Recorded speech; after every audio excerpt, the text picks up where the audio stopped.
Unraveling the Genetics of Elongated Skulls Interview with Brien Forrester 長頭人間の遺伝子の解明ブライアン・フォルスター氏との対談広島林浜松シティジャパン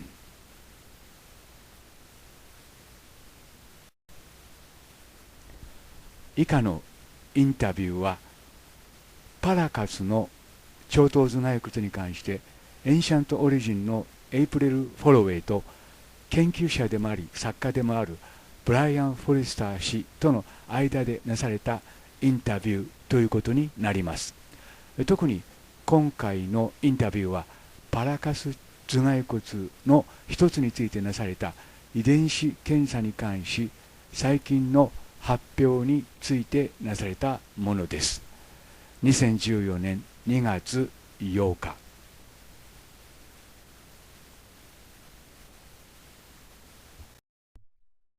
So, Brien, thank you very much for joining Ancient Origins for this interview about the elongated skulls in Paracas.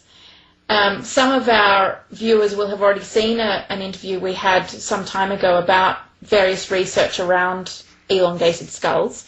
But I'm really enthusiastic about this interview because it relates to a recent announcement you made about some genetic testing that has been done on one of the skulls found in Paracas.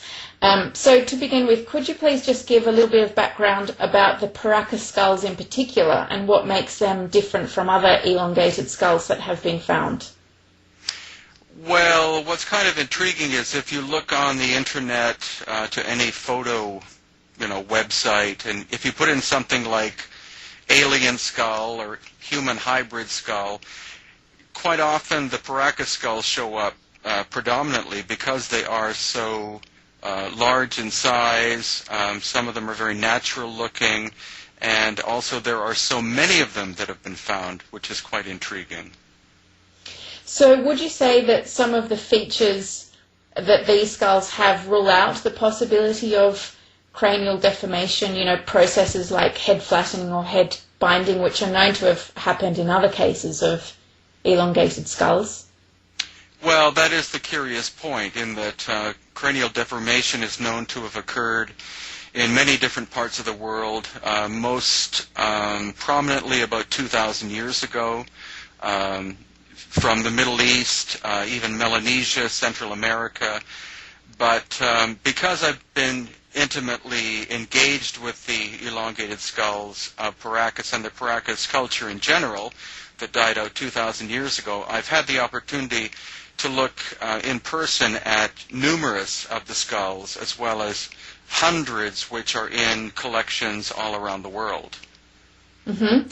And some of them, I would say, possibly between 5 and 10% of them do not show obvious signs of cradle boarding or other forms of cranial deformation, which generally tends to create flat surfaces, either in the forehead or the back of the head. Some of these literally look like they are natural in appearance. And so I've also heard that some of the other features include increased volume and increased weight compared to other skulls. Is that not something that could also happen as a result of head flattening, where, through the process of binding, the size actually increases, or is that absolutely not possible? Well, from the doctors that I've spoken to, they said that you can alter the shape of the skull, but you can't increase the size of the skull, because the skull is genetically predetermined to have a certain volume, and so it's much like in terms of the analogy I have is pottery, where you have a piece of greenware, which is a pot which is not quite dried yet. You can alter its shape, but you can't change the volume of it itself. Some people have stated that the reason why the Paracas could have had denser skulls or be heavier, etc., is the result of their diet or malnutrition or whatever. And the thing is that they had an incredible diet of seafood as well as terrestrial plants. They probably actually ate better than most of us do today. Mm-hmm. And so the study of these skulls is becoming a lot more interesting now that we have the technology for extracting DNA and analysing DNA. Before any testing was undertaken, did you have any theories yourself about what might be found? Well, I conjecture anything. Of course, I've had many different ideas, but I've been waiting for actual DNA analysis, and that has taken an incredibly long time, mainly due to lack of funding and also finding a geneticist who, A, is open to studying this, doing it at a fraction of the normal cost that it would cost commercially. And importantly, we wanted to do this independently because going through any governmental or private foundation or whatever would probably result in the results either being deleted or altered or being kept for purposes other than my intent, and my intent simply is to find the truth as to who these people were. Mm-hmm. Yeah. And so can you explain a bit about the testing process that actually took place or has taken place so far? Well, it's a very complex process, and most people don't realize this because they think, well, DNA testing is quite simple now. I can go and have my, a blood sample extracted and be told within a few days, all of my genetic ancestry. But what you have to take into account is the last of the Paracas died 2,000 years ago. And so you're talking about 2,000 years of the degeneration of the material. The late Lloyd Pye, who I was acquainted with, very personally and professionally because of his fascination with this, his analogy is that to take a sample and analyze it from somebody who's living is the equivalent of looking at or studying a crystal bowl because it's complicated and intact. And then he said the equivalent of ancient DNA is throwing it on a concrete floor because it becomes shattered into tiny little segments. So it's only the most recent, sophisticated, extremely expensive DNA analyzing equipment that can take all of those tiny segments and put them back together.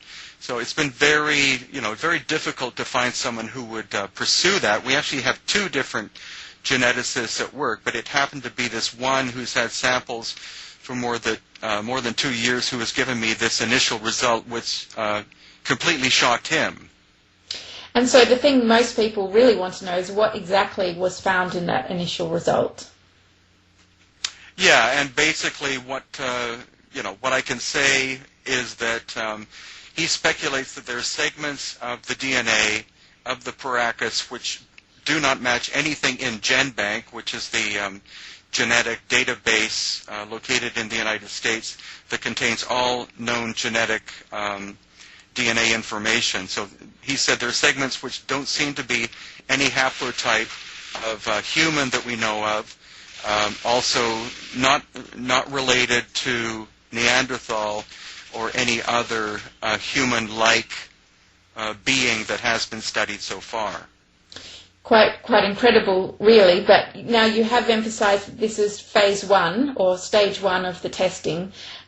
What then is the next stage after this one? Is it possible that this result is contaminated or it's not accurate, and that further stages may reveal something different? It is possible. However, this person who lives in the United States and has a doctorate, he does a lot of contract work with the U.S. government, so clearly the government wouldn't choose someone who was flaky or a sensationalist.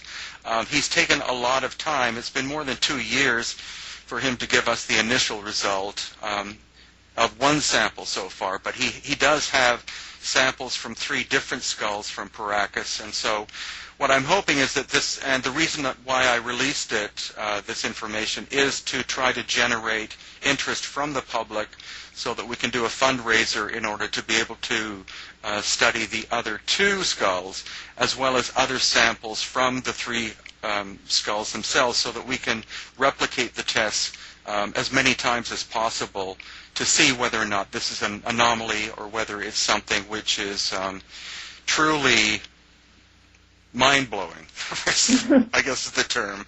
Yeah, exactly. And is it possible, the fact that it doesn't match anything in the gene bank, could it be that this is just a one-of-a-kind mutation, a mutation that hasn't been seen before and is just unique to that particular race of people?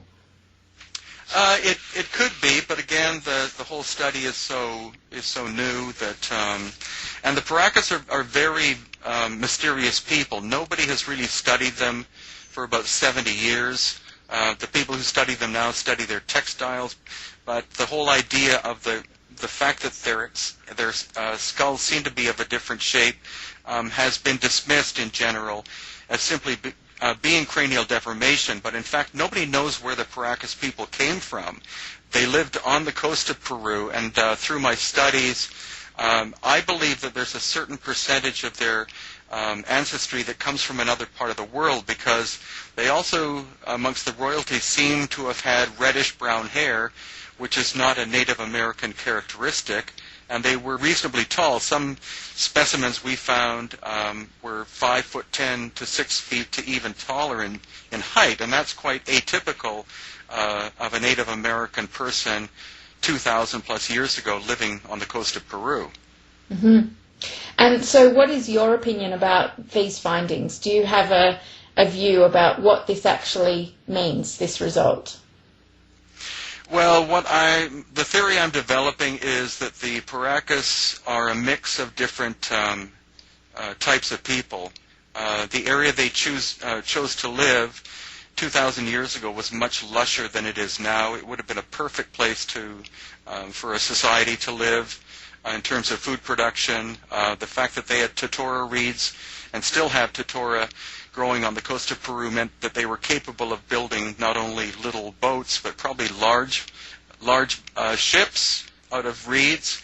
They had cotton to make sails, and they could have been great seafarers. I also believe that the famous Nazca people, who also occupied the area after the demise of the Paracas, could literally have wiped the Paracas culture out. Their knowledge, absorbed some of their, some of their people would have interbred with the Nazca, but elongated skulls disappear in the Paracas area 2,000 years ago, and that corresponds with the arrival of the Nazca, who were a very warlike people. And so you say a different sort of mix of people. Now, the thing on everyone's mind is, are these skulls alien? Are they extraterrestrial? When you say a different mix of people, do you think there's a possibility that, a race of beings did arrive in this part of the country and perhaps bred with humans? What's your view on that? Well, I'm open to the idea. The thing is, I don't want to go too far in that direction yet because, again, we've only had an initial result.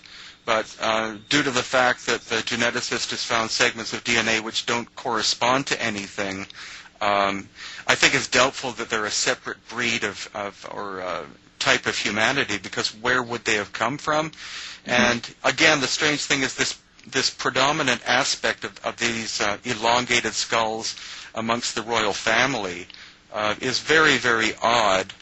So future sampling, future results will either reinforce or dismiss the result we have. But I think we're looking at something very intriguing, and I don't dismiss the idea of there having been off-planet either intervention or something. And Lloyd Pye was very strong with that idea. He simply said, these are not human beings. Mm-hmm.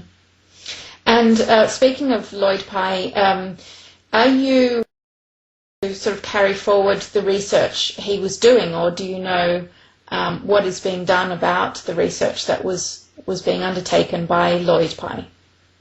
Yeah, several months before his death, he passed the Star Child skull and the information on to a group of people.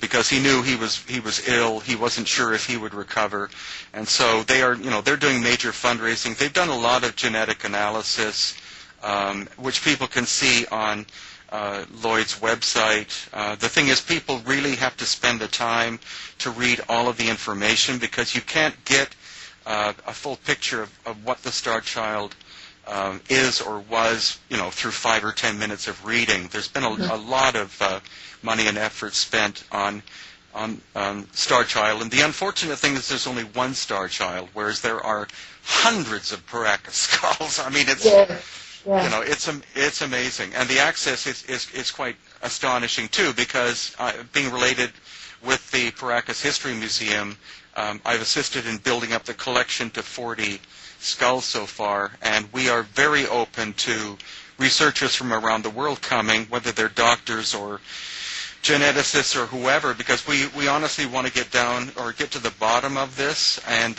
any outside help is very greatly appreciated. Well, I guess the quantity really opens up the possibility to replicate these results and keep everyone happy by doing those extra studies, having different researchers using different skulls, because then whatever the result will be a lot more convincing after all that replication has been done. Yeah, that's exactly it. And any scientific test means that you have to be able to replicate it. And that's why, again, this is an initial, you could even call it teaser result that I sent out to the public. Also, a number of individuals assisted me in raising $7,000 testing, and I wanted them to know 2 years that we actually did have something, that the money wasn't absconded or or blown on anything. It 100% went into it.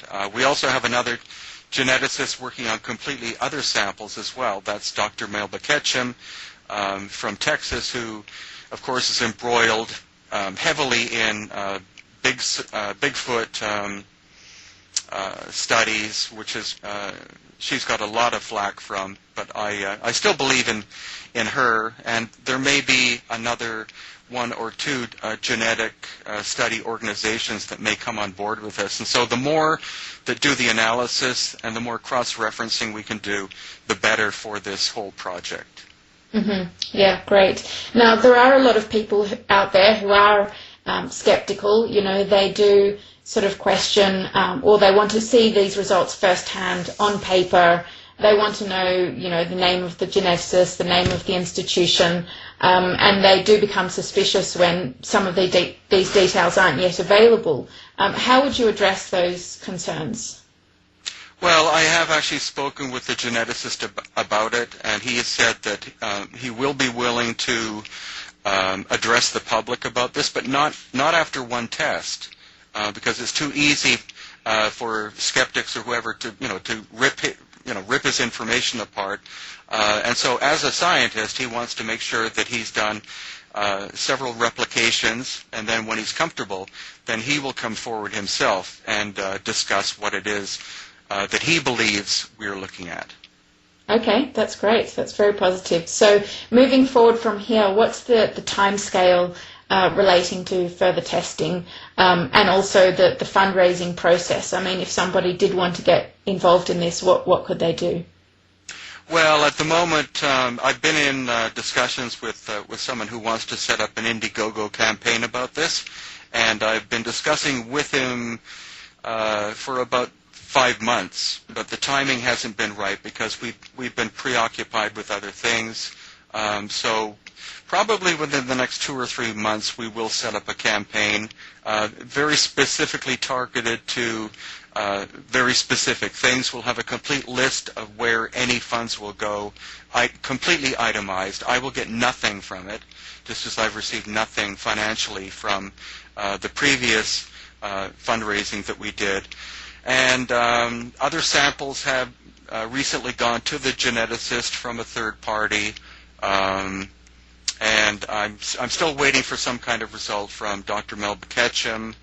She's trying to actually get at least one, if not more, laboratories in the U.S. to do complete genome studies, which is very complicated and technically would cost an absolute fortune, upwards of at least $100,000. So we're hoping that other geneticists will be able to volunteer their time and the use of their equipment for the good of, basically we're doing this for the good of humanity, not for any kind of personal benefit. Yeah, I mean, the knowledge is incredibly important, regardless of what these skulls end up being, human or otherwise. It's still incredibly important for unraveling the history of our past. These are obviously an incredibly mysterious group of people. Well, definitely. And the thing is, since elongated skulls have also been found amongst the Olmec of Mexico, also in, not necessarily, people have said Russia. It's not really Russia. It's actually the area of Georgia and that area. There's quite a number of elongated skulls have been found there that date back about 2,000 years.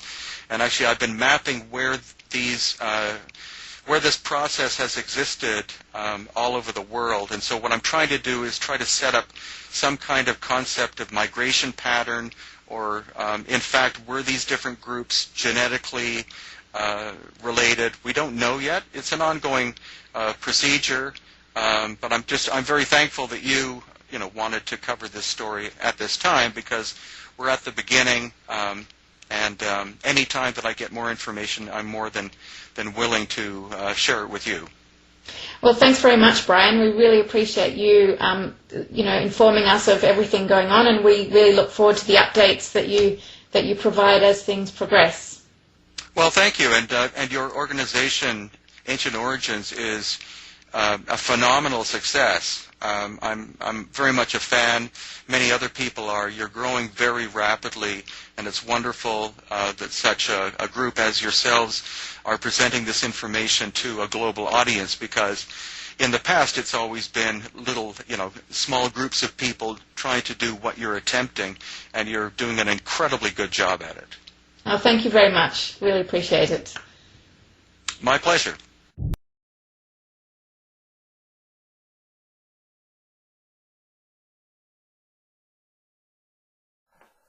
Mr. Brien, Forster, and Ancient Origins, thank you very much for your effort.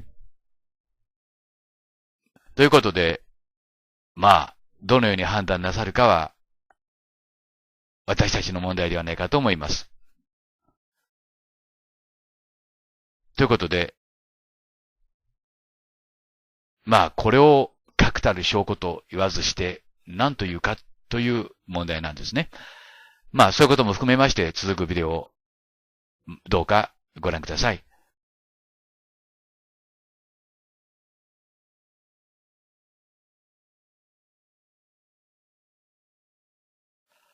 Hello, this is Hiroshi Hayashi, Hamama City, Japan. This is an alien, and it's conclusive and physical evidence. Ladies and gentlemen, this is an alien. Here is the evidence. 皆さんこんにちは。今日はエイリアンがこの地球上にいるという決定的かつ物理的証拠をお見せいたします。これはですね、もう半年以上も前に私が調べたエクアドルの、他のことで調べてた写真の中に混ざっていました。この頭蓋骨こそがですね、まさにエイリアンです。そしてこの地球にエイリアンがいるという物理的かつ決定的証拠です。皆さんご覧ください。これはエイリアンです。人間ではありません。人間ではないということはエイリアンです。見つかったのはエクアドルです。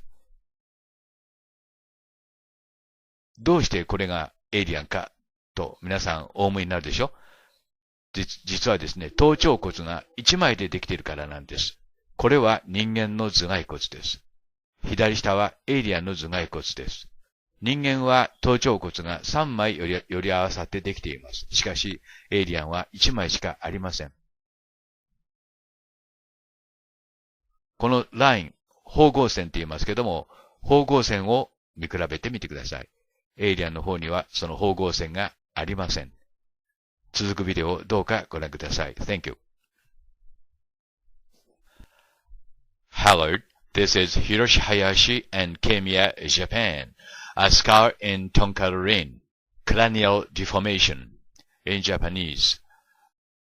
ケミヤさんからですね、トンカラリンの近くで変形頭蓋骨が見つかった、長頭頭蓋骨ではないかという連絡をいただきました。それについて調べてみました。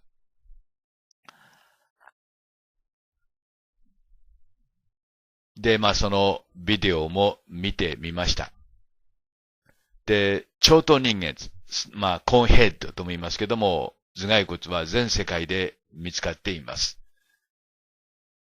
私が最初に知ったのはこのコーカサスですね。で、まとまって見つかっています。それから最近見つかったパラカス。というか、このパラカスの頭蓋骨は最近ではありませんけども、DNA 鑑定がなされました。それから、ナスカでも見つかりました。アタカマ、エジプトでももちろん見つかってますけども、ツタンカーメン家族は、このような長頭人間であったというふうに言われています。それから場所わかりませんけども、ロシアでも、それから全世界であちこちで見つかっています。で、日本でも、見つかったということになるわけですね。で、これがその変形頭蓋骨ですけども、これは果たして何なのかということなんです。この頭蓋骨の特徴はですね、顔の前面部が、ぺしゃんこになっていると言いますか、普通ではないということですね。で、ビデオの中では、板のようなものを当てて、そして変形させたんだというような説明がなされていました。じゃあ、コーンヘッドとヒューマンはどこが違うかということなんですね。ちょっとこの絵では見にくいんで、写真いろいろ探してみたんですけども、真上からの写真がないんですね。で、私これ自分の書いた本の中から撮りました。このように3枚に人間の頭っていうのは、頭蓋骨っていうのは真上から見ますと3つに分かれてるんですね。いわゆるその、頭頂骨が中央で2つに分かれているわけです。これが人間の頭蓋骨なんですけども、コーンヘッド、いわゆる長頭人間の頭蓋骨にはその、今言いました中央のラインがないんです。縫合線って言いますけども、それがないんですね。で、このあたりにその縦の縫合線があるはずなんですけども、ないんです。これが長頭人間の特徴なんですね。で、この、もう一つ、こんな頭蓋骨もあるんですけど、これをその、変形させると言っても限度がありますからね。で、この頭蓋骨も、人間の比べてみればわかりますよね。変形させる言ったって、ここまで変形して骨が発達するんだろうかって疑問もありますけども、これも、この長頭頭蓋骨も中央に縫合線がありませんね。皆さん自身でご確認ください。これがコーンヘッドの特徴なんです。DNA 鑑定するまでもなく、明らかに私たち人間とは違った、DNA を持った生物体である。もっと言えば知的生物体であるということになります。で、パラカスで見つかったコーンヘッドマン、すなわちイロンゲーティッドスカールについてはですね、すでに DNA 鑑定が終わっています。で、その報告が、発表されているんですけども、それはまさに驚くべき内容のものであったというふうに、この報告書は最初に書いています。で、これをずっと見ていきます。この続くビデオの中でもう一度説明すると思いますので、ここでは簡単に、見てください。パラカス頭蓋骨はですね、今までは板で挟んで変形させたというんですけども、それだけでは説明できないと。25% も大きく、90% も重いことが分かったと。そしてこの次なんですね。頭頂骨には2つではなく、1つのパリエタルプレートというんですか、頭頂板しかなく、先ほど説明しましたように、2つが寄り合わさってんじゃなくて、1枚しかないということですね。ですから真ん中の中央の、にあるべき縫合線がないわけです。これがパラカス頭蓋骨の特徴であり、また、人間でもない、霊長類でもない、ミトコンドリア DNA を持っていたと。酸素呼吸はしていたけども、人間ではないということですね。ここまではっきり分かっているわけです。そして、この報告書はですね、人間とは交配できなかったということは、性行為をしてもですね、妊娠出産には結びつかなかっただろうと。そういうふうに結論付けています。これがパラカスの、ペルーのね、ナスカの近くですよね。サンサの大食団のすぐ近くですけども、そこで見つかったものです。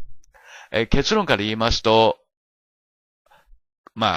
トンカラリンの近くで見つかったこの変形頭蓋骨は、その、なんて言いますか、コーンヘッドマンとは一線を画すと言いますか、違ったものである、イコール人間のものである。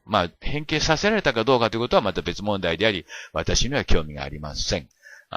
ということで、ケイミヤさん、報告を終わります。Thank you very much for watching and see you again next time. Bye! Hello. This is Tube Store, Matabe and edited by Hiroshi Hayashi. Conehead Man in Japan. 長頭人間は日本にも来ていた。チューブストアさんと又部さんから大変重要な情報が寄せられました。コーンヘッドマンは日本にも来ていた。その証拠と、そしてコーンヘッドマンはエイリアンであった。その証拠と証明です。これがチューブスターさんが送ってくださった写真ですけども、この写真はコーンヘッドマンですけども、どこの写真かわかりませんが、それは重要ではありません。この頭を見てください。で、チューブスターさんが言うにはヘルメットなのか、ということなんですね。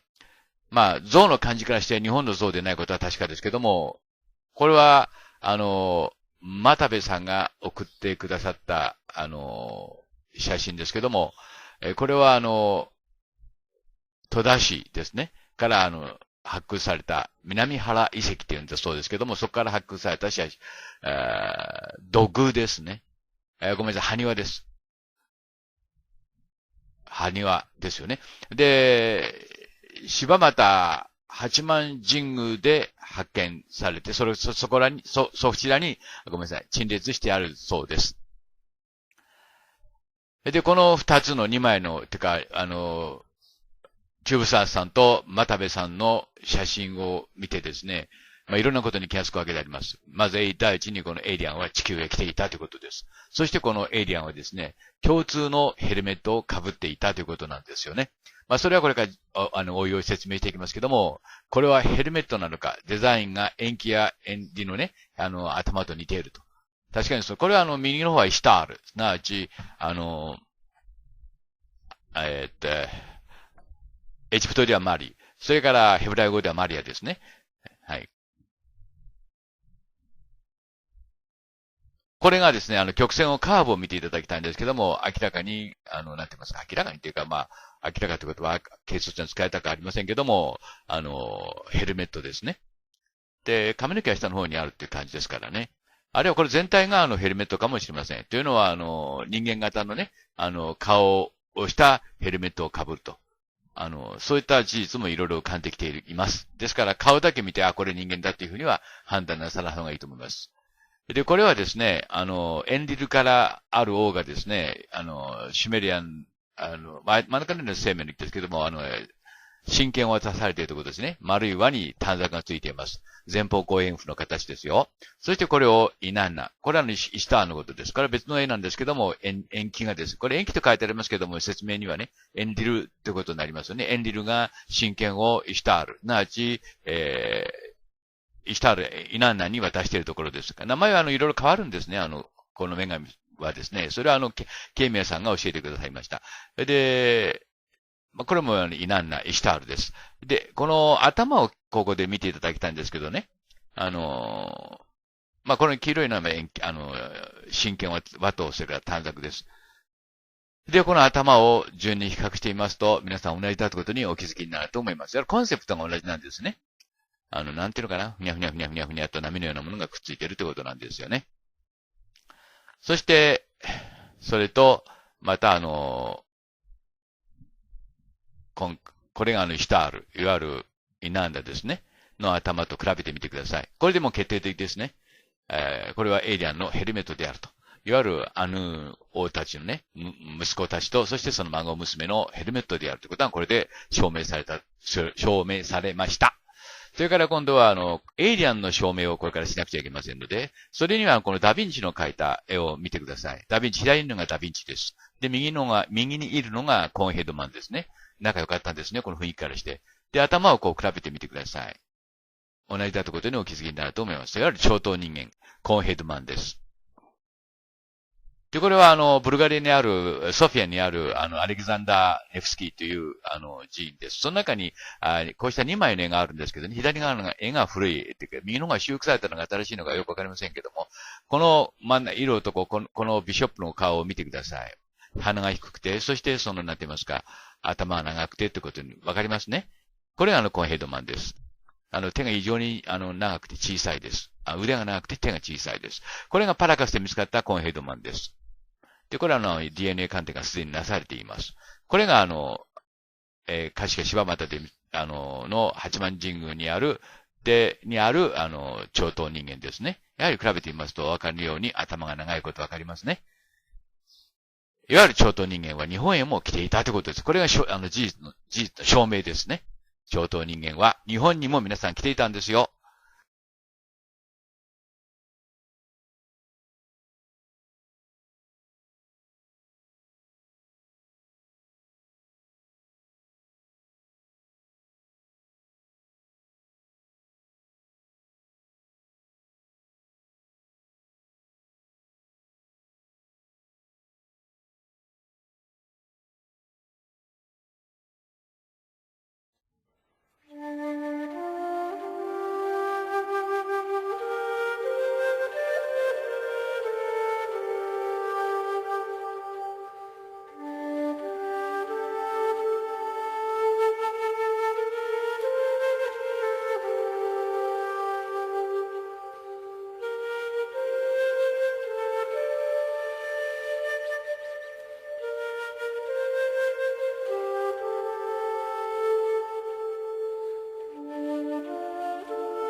Initial DNA analysis of Parker's elongated skull was released with incredible results. They contain only one parietal plate rather than two. The fact that the skull's features are not the result of cranial deformation means that the cause of the elongation is a mystery and has been for decades. パラカスの長頭骸骨に関する初期分析が公表されました。それは信じられない結果でした。それらの頭骸骨には2つではなく、たった1つのパリエタルプレート、つまり頭頂板しかなかったということです。頭蓋骨の特徴が頭蓋骨の変形によるものではないという事実は次のことを意味します。つまり長頭は謎であったし、何十年もの間ずっと謎のままだったということです。今ご覧いただいているのが左上が人間の頭蓋骨です。右3枚はですね、エクアドルで見つかった長頭頭蓋骨ということになります。頭頂板がですね、人間の場合は、縦に2つに分かれていますけども、長頭人間の頭蓋骨はですね、割れていない。つまり、頭頂板が1枚である点に注意してください。右の写真はですね、こうしたことが話題になる2012年以前に私がストックしておいた写真の中から見つけたものです。注意深くご覧ください。左は人間です。右は、長頭人間の頭蓋骨ということになります。DNA 鑑定するまでもなく、右の頭蓋骨はですね、少なくとも人間のものではないということになります。Hiroshi Hayashi, Hamama City, Japan.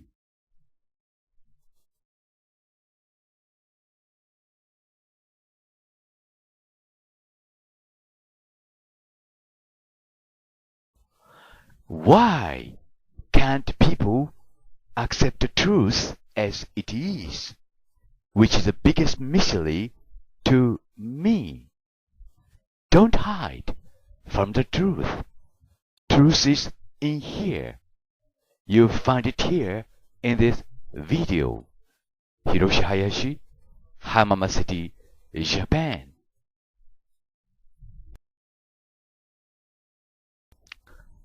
人間の頭蓋骨です。この矢印の方向線に注意してください。人間の頭頂板はこのように分かれています。が、コーンヘッドの頭にはそれがありません。これが皆さん事実です。どうしてこうした事実を素直に見て、認めて、そして受け入れないのでしょうか。右下がコーンヘッドの頭蓋骨です。見にくい点があるかもしれませんが、しかしよく見てください。中央の縫合線がありません。つまり、コーンヘッドは少なくとも人間とは違った骨格を持っているということになります。イコールエイリアンということにはならないのかもしれません。つまり、地球同化型のエイリアンということになります。縫合線に注意してコーンヘッドの頭蓋骨を見てください。コーンヘッドの多くにはこうした中央の縫合線がありません。DNA 鑑定するまでもなく、事実が事実を示していると思います。遠い昔、コーンヘッドは火星からやってきました。そして、この地球に同化したと、私、林博は考えています。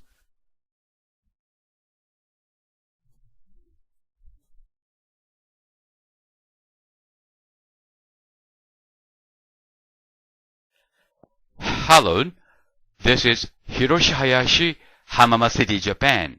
Why can't people believe in what they see? Mystery of humans. Today's story is about a mystery of humans ourselves. Why not we can believe in what we see? But in English-speaking countries, they say seeing is believing. But people very often don't believe in what they see. You know why? One thing I can say here is that they don't like to believe in what they see. But that is not all. When they believe in what they see, the whole ideas in old rooms of their brains would collapse, of which they are afraid very much. People want to stay in the labyrinth of mysteries rather than to make adventures into the unknown world. That is called conservatism. Then I would like to ask you which way you choose to go. One is a way to make an adventure with me, Or, another way is a way to stay in the world as you do now. Okay, here is one example that I can show you now. This is an elongated skull unearthed in Paracas in Peru. This is not at least a human's skull, since it has got only one parietal plate, which is different from humans. Compare the elongated skull with a human's. I say here, seeing is believing. We can't say here now that elongated skull is the one of aliens or extraterrestrial beings.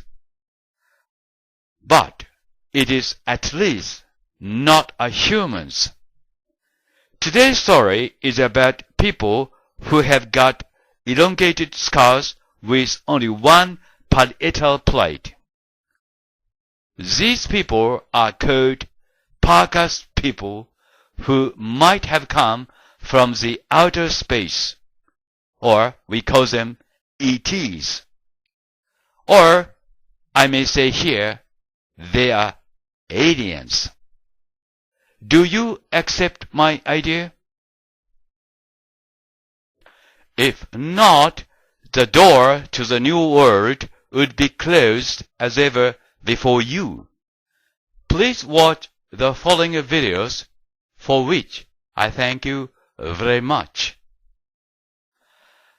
謎、また謎。しかし、最大の謎は、実は人間自身なのかもしれません。古くから seeing is believing。百聞は一見にしかずと言います。しかし、中にはそれを信じない人もいます。見ても信じないのですね。